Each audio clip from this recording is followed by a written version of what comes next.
Boom. We are back at it again, folks. We are the Wrasslin for Life Network, the wrestling channel that just does it better than anybody else. We are back here again for XFL coverage. We're here for week three recap, a little bit of a preview of week before we get into those weekend games. But absolutely, folks, happy Saturday. Strap on and strap in because XFL week three kicks off right now.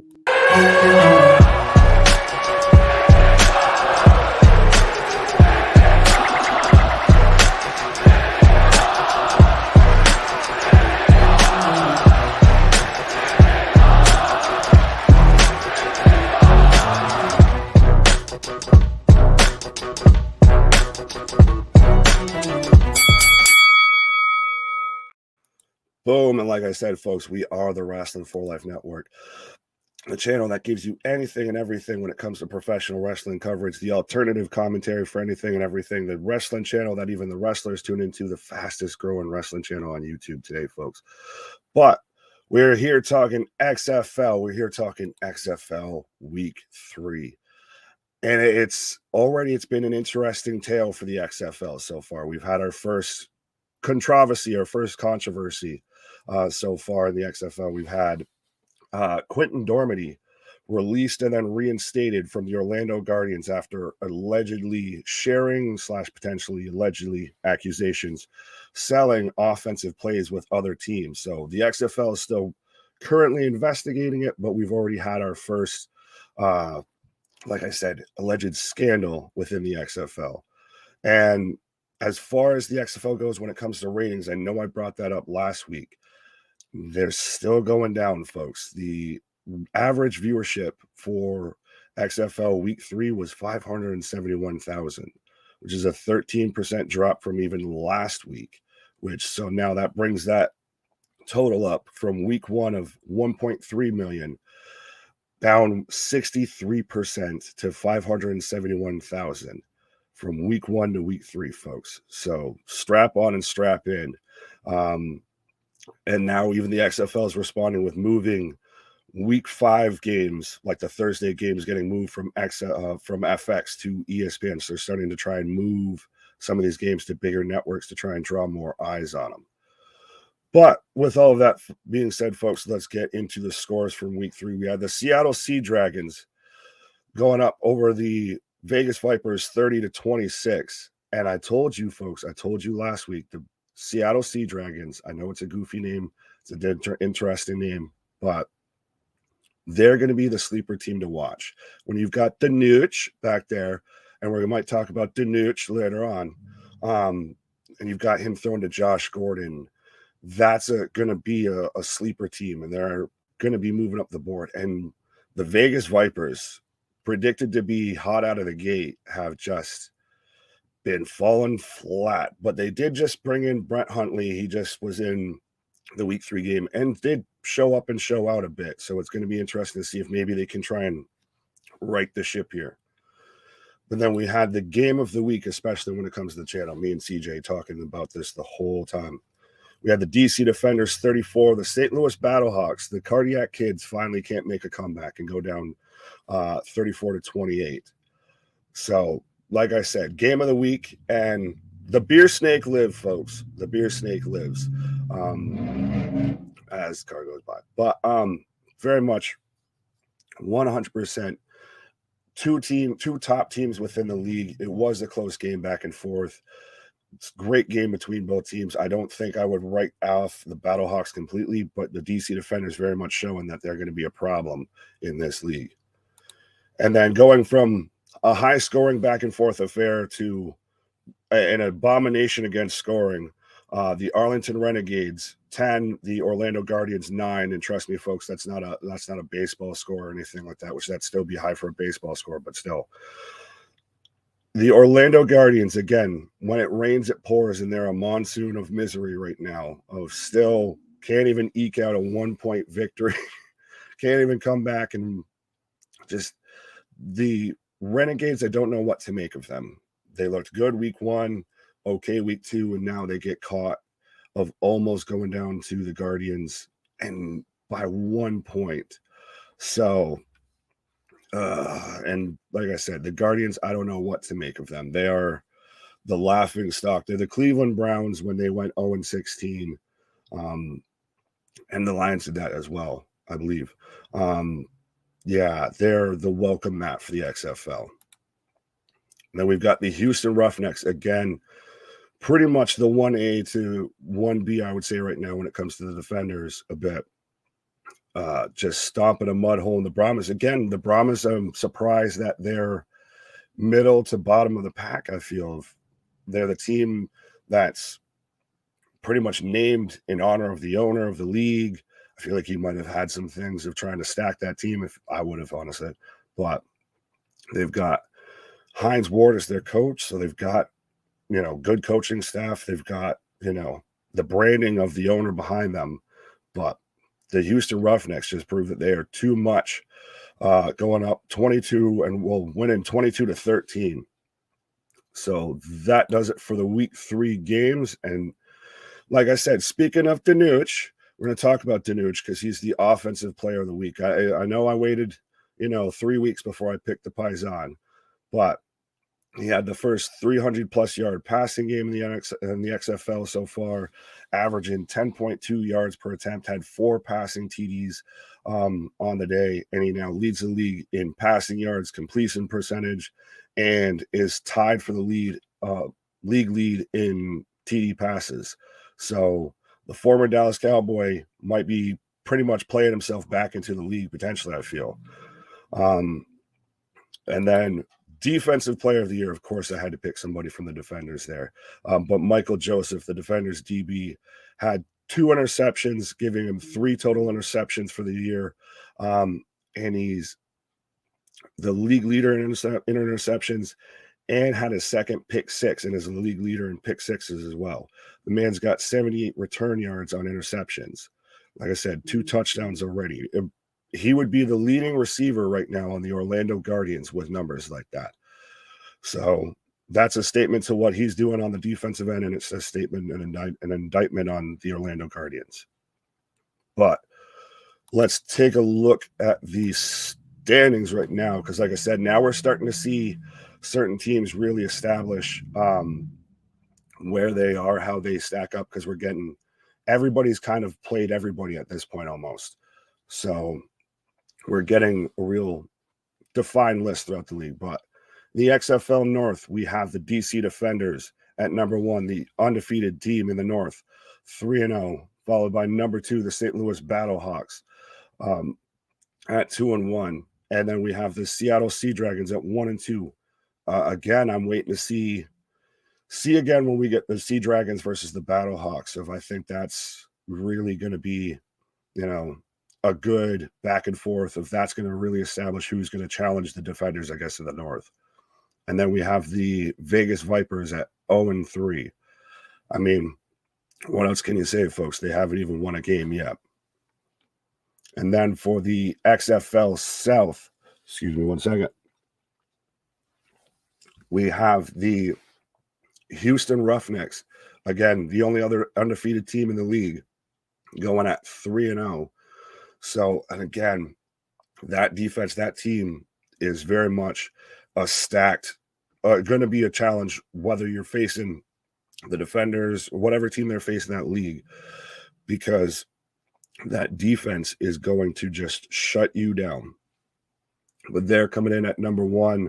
The Arlington Renegades at number 2, again, 2-1. Still a little interesting I don't know if their record doesn't, do them more favors, that they really shouldn't be 2-1. But then we have the San Antonio Brahmas at 1-2, and then the laughing stock of the league at 0-3 with the Orlando Guardians. So, like I said, we're starting to clearly get some defined, top teams in each conference, and we're also getting that little battle for second place.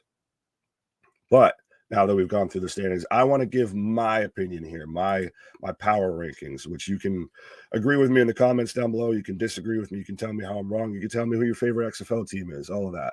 But let's get into this week's power rankings. We've definitely, I think, got some shakeups here.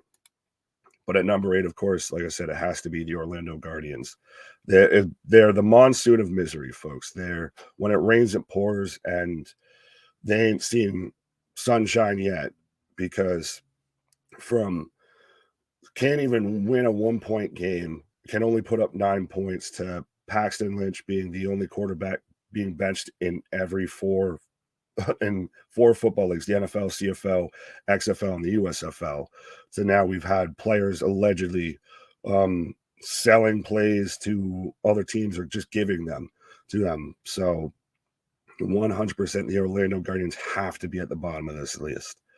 And then at number 7, again, the only other 0-3 team, the Vegas Vipers. I know KJ's back there just pulling his beard out right now because his team's 0-3, second worst from the bottom there. Not quite as bad as the Orlando Guardians. And like I said, they've got Brett Huntley now, former Packers QB, who looked good when he was in action. So maybe he can kind of help right that ship. And then we have at number 6, the San Antonio Brahmas.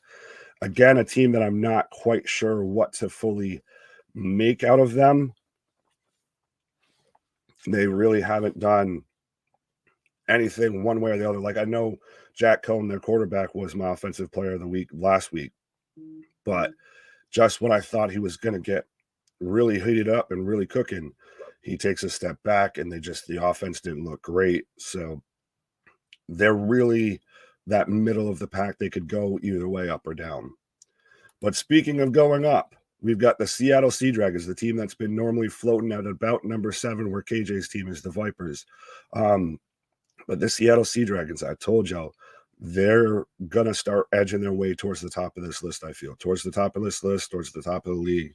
When you have Danuch, and you've got Josh Gordon back there as well. And I apologize, I can't remember the running back's name off the top of my head. But when you have guys like that, they have that offense that can put up 300-plus yards, that can put up 4 passing touchdowns in a game. That offense is going to be a problem when most of these teams don't have an offense that can really keep pace with them. So they're going to be my team to watch going forward this season. And then at number 4, we have the Arlington Renegades. And this simply, like I said, I feel like you could swap them and the Sea Dragons right now. They just kind of slide into number 4 because they do have the winning record. They have looked good. Like I said, in week 1, they looked good. They came back, opening inaugural game for the league against the Vipers. Now we see what the Vipers were, but they came out, they looked good. It's after the back and forth unnecessary slugfest with the Orlando Guardians when every other team stomped through them, it really kind of makes you question how good the Renegades actually are. And now the shuffle game between the top 3, I feel here. We've got number 3, the St. Louis Battlehawks. The Cardiac Kids had to take a loss at some point. Good luck and tends to run out at some point. So they ended up going against the DC Defenders, my team, and managed to take an L of it was a good game. It was probably the best game so far, the best back and forth game that they've had in the XFL. Granted, it was a little bit turnover heavy on both ends. But absolutely the fact that it was still a good game, and AJ McCarron's probably one of the best, if not arguably he'd be up there with Nuch of, best quarterback in the league right now. So you can never count that team out, I feel, when it comes to the XFL. And then at number 2, that's how interchangeable they are, folks. But at number 2, the Houston Roughnecks. Now, I'm sure we're going to get some recency bias here because you can tell already who's at number 1 on this list. But the Houston Roughnecks, like I said, could be the 1A to the 1B of it's really you're splitting hairs here a little bit. And it's just more of that they looked so dominant week 1. Granted, they were going against the Guardians, so that may be part of it. But the fact that they are, like I said, they went against the Brahmas. They've gone against the Renegades as well. So when they've gone against more, the middle of the pack teams versus going against the Vipers or the Guardians, week to week, you are going to get a bit of that competition, but they didn't look They didn't put up the same type of numbers. The offense looks like it might be, waning a little bit, but like I said, could be 1A, 1B here. So that means obviously number one, my team, the DC Defenders, the other undefeated team in the league. And it's just, they're fun to watch, regardless of what team you're rooting for, how you feel about the XFL. They are just a fun team to watch, whether it's Jordan Deamo throwing bombs, whether it's kind of the run pass option of you got to guard all 11 men on the field at that point, and the environment that is there when you go to the games. Like I'm going to talk about the beer snake situation. We've already talked about the lemons getting thrown because of the beer snake in week 1.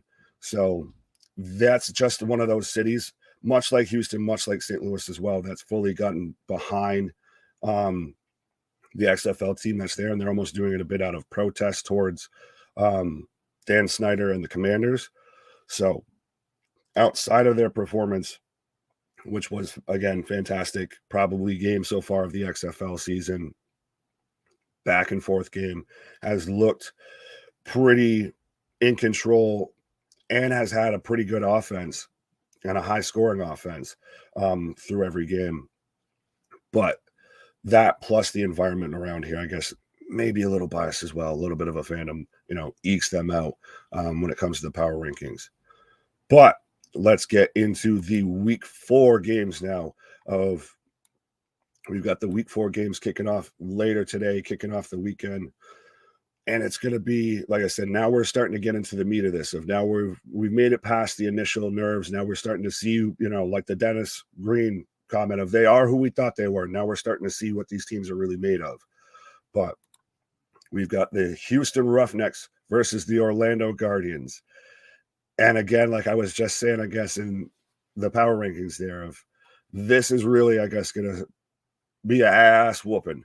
Of this will show if the Houston Roughnecks should have been at number 1, and it's, I feel, going to be a long day for the Orlando Guardians. So sorry, Cliff, I know you're a Guardians fan, but it's going to be a long day if you're watching and you're rooting for the Guardians.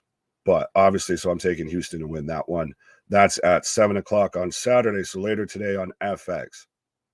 And that is an interesting thing, that because that these games have been shared across ABC, FX, ESPN, ESPN2. It's almost at times you don't know where to find it. So that's why you got to tune into us. I'll let you know, folks. And then we've got the San Antonio Brahmas versus the Seattle Sea Dragons. So we've got the 1-2 team versus the 1-2 team. Like I said, I picked him as the offensive player, and I could have even picked Josh Gordon as, it could have been the two of them as the offensive players. Of DiNucci was just throwing bombs, and Josh Gordon with that last late drive catch, and just the most viral of plays if he just catches it and just waltzes into the end zone. But I think the Seattle Sea Dragons take this win. If the Brahmas pull up the win, it's going to very much show that they're a team that's not going to go away, that they're not, going to be towards the bottom half here. So has the potential to be a good game, but I'm taking the Seattle Sea Dragons. And then we've got the Arlington Renegades versus the St. Louis Battlehawks. So both 2-1 teams facing each other. It's going to be, this is going to say more. This is really going to tell you what's going on with both teams. This is the Battlehawks coming off their first loss. The Renegades very much have to establish that they're going to be one of the top teams in this league. I think the Battlehawks take this one. I think very much that they eke out the win. I think this could be a back and forth game, but I think that the Battlehawks take that.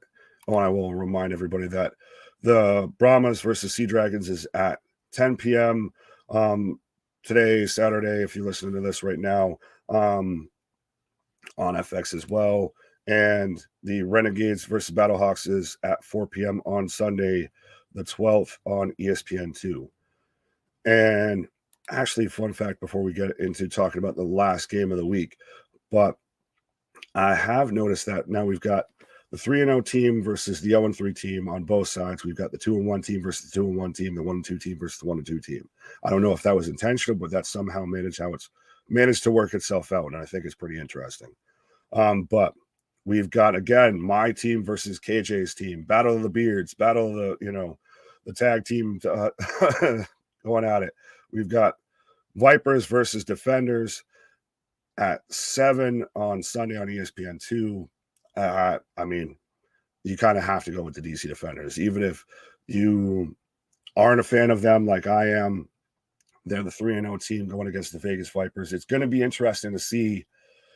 That is going to be a good quarterback matchup of Teamo and, well, they bring in King as well, kind of an option quarterback, versus now Huntley, who's going to be the quarterback for the Vipers. So this could be a whole new Vipers team that we see with Brett Huntley as the quarterback, but I do think that the DC Defenders will stay undefeated. But with that being said, folks, that does kind of wrap up your week 3 review for the XFL and your little preview for week 4 right before the games kick off. But I did want to read off before we go here today the official statement from the DC Defenders about the Beer Snake Code of Conduct, because if you've been following the XFL at all, you know about the controversy over the Beer Snake of that created the situation of them throwing lemons onto the field during the first game. And now we've had beer snakes going from the bottom of the bleachers to the top of, I think last week we might have had a few beer cups thrown on the field. But so this is the official statement from the DC Defenders on the Beer Snake Code of Conduct. For the safety of all fans, the beer snake will be permitted in sections 136 and 137, contingent on fans following the game day code of conduct.